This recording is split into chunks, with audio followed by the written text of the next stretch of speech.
everybody, thanks so much for stopping by. I just watched Mary's shadow box card tutorial and I started thinking, and Mary, thank you so much. That card is so stinking cute. I started thinking, what if a person didn't have die cuts? And she made a good point where you could do it manually with an X-Acto knife. But what if they had a Cricut Design Space? Or what if they needed to do multiples of this particular thing and they just wanted to cut it out on the Cricut Design Space? So here's what I came up with. Using Mary's design, I created this. Now I can definitely share this file with anybody that wants it. Here's how I did it. I'm going to push this out of the way and we're going to kind of start all over. I created the base of the card by creating a square. I went to the lock aspect and I unlocked it because I want to make this 12 inches by width and 5.5 by height. So that's the base of your card. Now at this point, my preference is to make the card a lighter color so I can see the score lines and things like that. So I just chose gray. I'm going to go ahead and put this all the way up in the very, very corner of this because we want the exact measurements. All right, we're going to click on Shapes and we're going to choose Score Line. Now it defaults to 0 in width by 3.111 in height. You're going to unlock that and you're going to make the height 5.5. So you got your score line right here. So you're going to go the 1/2 inch mark. Make sure that it's all the way at the top and all the way at the bottom so your score blade will go from all the way top to all the way to the bottom. Now I'm going to copy and paste that score line. Copy, paste. And that's going to go at the 4-inch line. Now it's already in the copy queue, what I call it. So I'm going to just paste it again.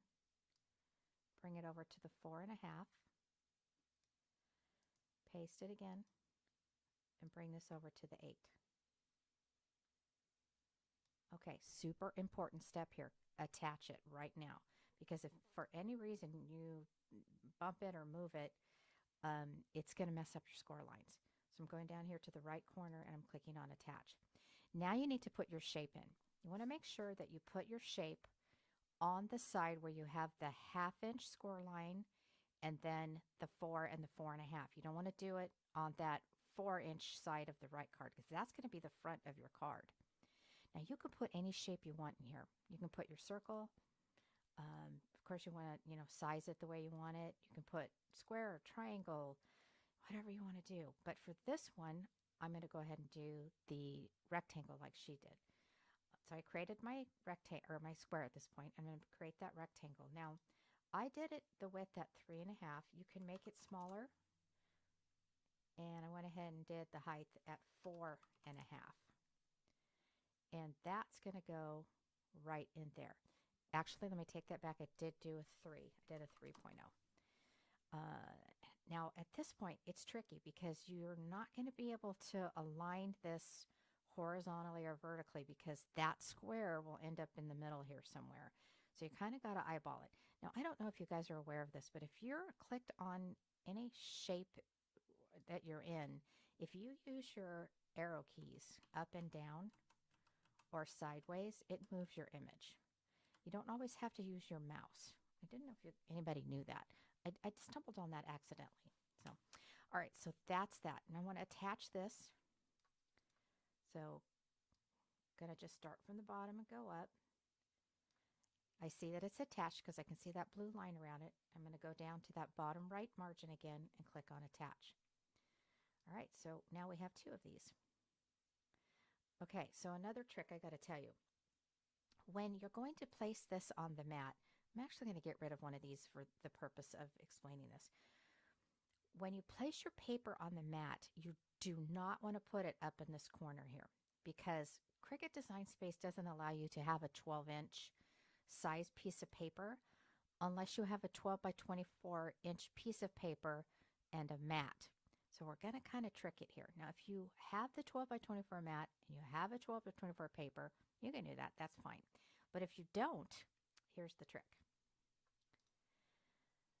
if you look right here, see how it's got like a very faint red line that goes all the way around there.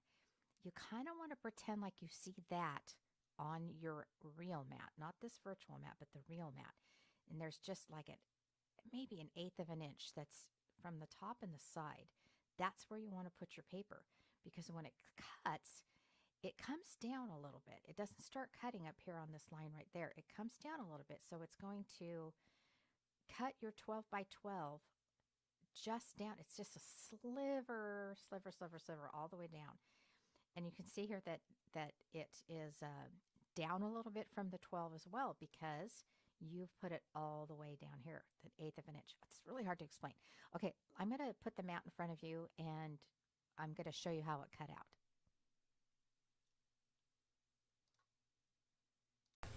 Alrighty, so here's how it works. Let me show you close up here.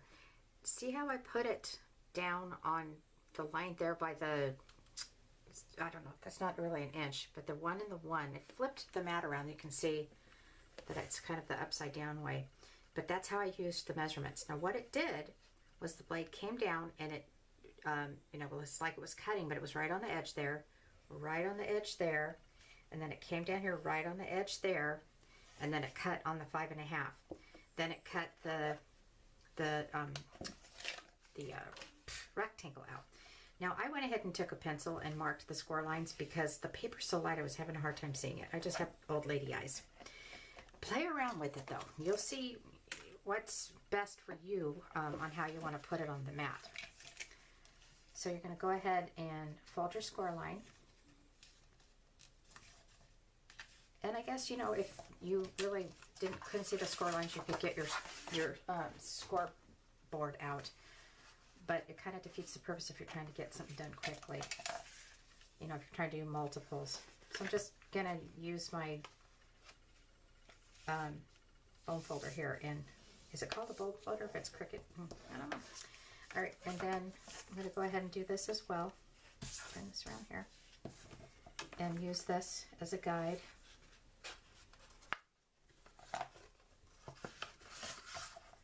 This is actually paper from Walmart. It's good stuff. And then I see this one. This one's going to go pretty good here. Now, I think I would probably make my rectangle a bit smaller next time. So I think I did it at 3, maybe 2 1/2. And I'm going to score that there. Okay, so this is the front of your card. This is where you're going to put your adhesive on, right there. And you're going to bring it in just like this, just like Mary said, and you're going to fold it down just like that. And then when you open it up, you have your shadow box card. Now, I'm not actually going to do the card design on this video.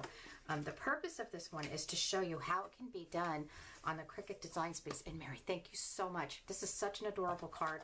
I hope this is helpful for everybody. If you want me to share the file, I can do that. Just send me an email, cardcreationsbykim@gmail.com, and I will forward the link to you. All right, have fun with it. Have a great day, and I'll make this card in my next video for a birthday card. Thanks for watching.